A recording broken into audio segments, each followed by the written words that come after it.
Income tax गोशवारे जमा कराने की तारीख खत्म होने से चंद रोज कबल टैक्स फॉर्म में तब्दीली से मुताल्लिक़ एफबीआर की वजाहत सामने आ गई। इनकम टैक्स गोशवारे जमा कराने की आखिरी तारीख 30 सितंबर है। इनकम टैक्स रिटर्न फॉर्म 2025 में तब्दीली, एफबीआर की वजाहत सामने आ गई। सोशल मीडिया पर इनकम टैक्स रिटर्न 2025 से मुताल्लिक़ गलत मालूमात फैलाई जा रही हैं।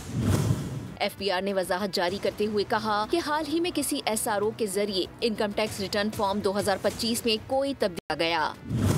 एफबीआर का कहना है कि जो टैक्स दहिंदगान गोशवारे जमा करा चुके हैं उनसे दोबारा फाइल करने का नहीं कहा जाएगा। असासों की मार्केट वैल्यू टैक्स के हिसाब के लिए इस्तेमाल नहीं होगी। इनकम टैक्स रिटर्न फाइल करने के लिए आईआरएस सिस्टम मुकम्मल तौर पर दुरुस्त काम कर रहा है। टैक्स दहिंदगान अपने इनकम टैक्स गोशवारे जल्द अज जल्द जमा कराएं। इनकम टैक्स गोशवारे जमा कराने की आखिरी तारीख 30 सितंबर 2025 है। सब्सक्राइब करें और बेल दबाएं ताकि कोई खबर रह न जाए।